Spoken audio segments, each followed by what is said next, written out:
About 100 miles from Florida tonight, 4 Russian warships steaming into Havana Bay, including a nuclear-powered submarine.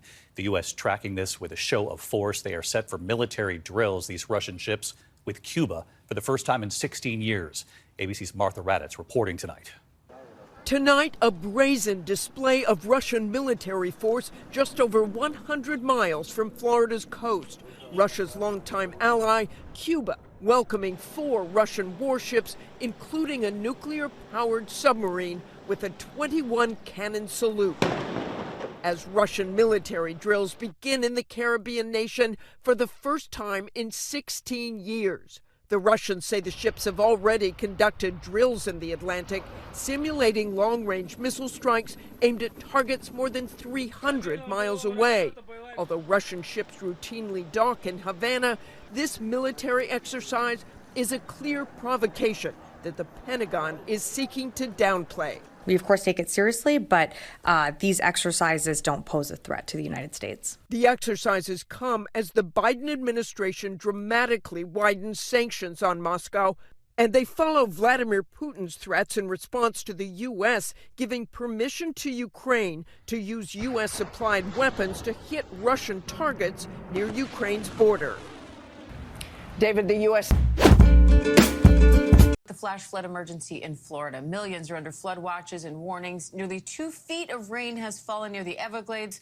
Parts of I-95 are shut down, and more than 1,000 flights have already been canceled or delayed. ABC's Victor Kendo is there with the latest. A state of emergency in Florida after life-threatening flash floods wreaked havoc on parts of the state. It was a nightmare. Everything was so wide. Torrential rain creating a flood of trouble for much of the area. At least 20 inches of rain falling in the last 48 hours. Extreme flooding inundating buildings, forcing residents to evacuate their homes. We're safe now, thank God, so that's the most important thing. In Broward County, authorities shutting down part of I-95 because of the flooding at nearby airports. Chaos, misery. No way. I'm not standing in that line. More than 1,000 flights canceled or delayed. I was through security, and then I got the notification that it was canceled.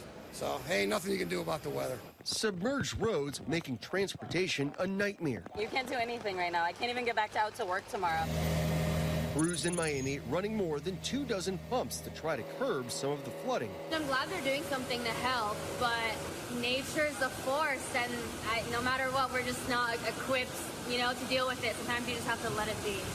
Hollandale Beach hit hard. More than 7.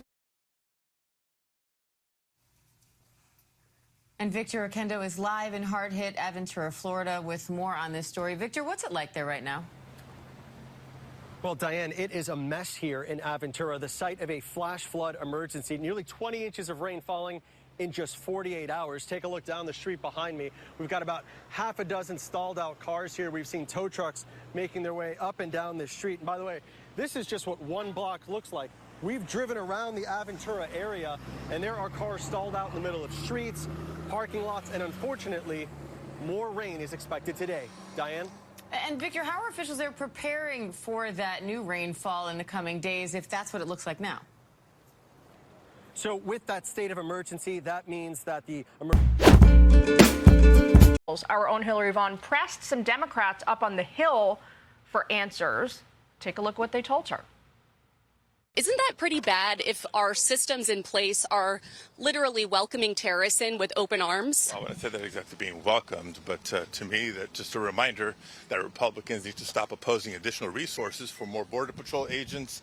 You don't think President Biden has any responsibility for the fact that terrorists are being allowed into this country? So the fact that they were identified and detained and we know where they are is them doing their job. Are they the only terrorists that have come across the border? How can Americans feel like they are kept safe if the systems in place don't work to keep terrorists out? We have to keep on working to make sure that our systems keep people safe, and I think that we should learn from every bit of work that it is that we do. Click here to subscribe to the Fox News YouTube page to catch our hottest interviews and most compelling analysis. You won't get it anywhere else. Well, Donald Trump is back on Capitol Hill today. It is the first time in years, with his last visit taking place before the January 6th insurrection in 2021. Now, the former president is meeting with House and Senate Republicans as the party's presumptive nominee. Trump will seek to unite GOP lawmakers behind his policies and political agenda as the party turns its attention toward the November election and a potential return for him to the White House. Today's meetings are also, though, bringing him face to face with some of his one-time critics within the Republican Party.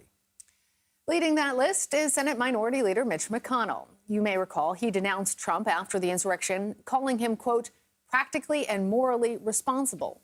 But this week, McConnell reiterated his stance on supporting whoever the Republican nominee is, even if it is the former president. CBS News congressional correspondent Scott MacFarlane is on Capitol Hill with more on this. Scott, it's a remarkable moment for Trump to return to a place where he is believed to be the guy behind the January 6th insurrection, so much violence and damage.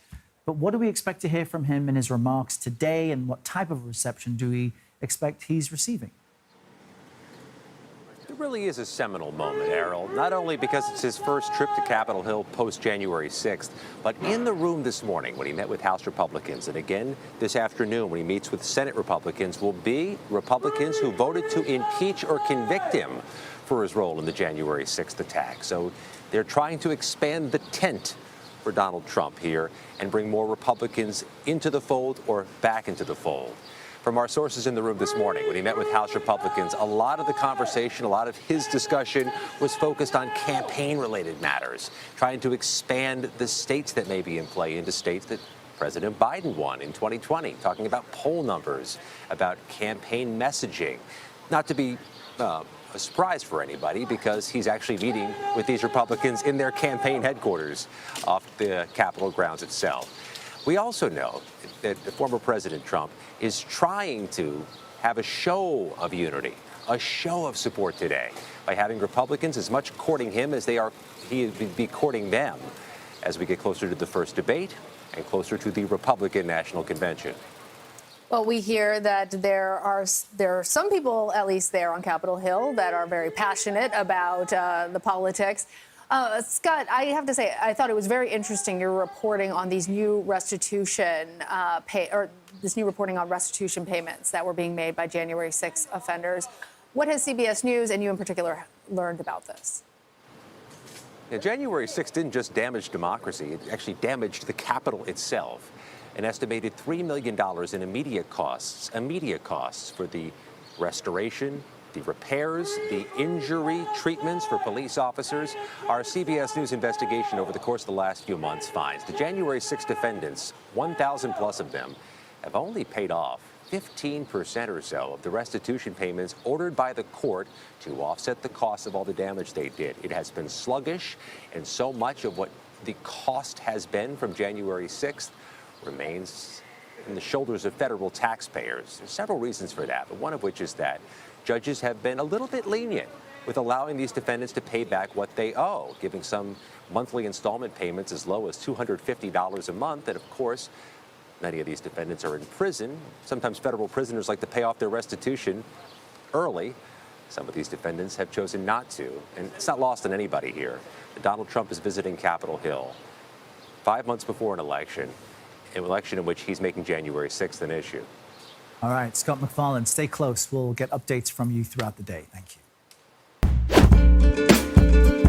Let's turn to an important story with a major development today, because the American journalist Evan Gershkovich is to face trial in Russia on charges of espionage. The journalist was detained in the city of Yekaterinburg in March 2023 while working for the Wall Street Journal. He's been accused of working for the CIA and collecting secret information on a tank factory. The US government says he was wrongfully detained and says it is working to secure his release. Well, I've been speaking to Piotr Sauer, who's a friend of the journalist, and he gave me his reaction to today's development. It's another dark day for journalism, for Evan and his friends. As Steve just said, Evan's trial is going to court in Yekaterinburg. But it's an absolutely sham trial. Evan is not a spy. It's ludicrous to suggest that he worked for the CIA.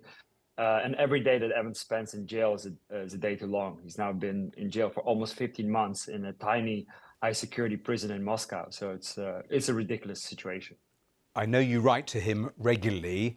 How is he holding up? Yeah, we write to each other on a weekly basis through the prison system. He's keeping strong, both physically and mentally.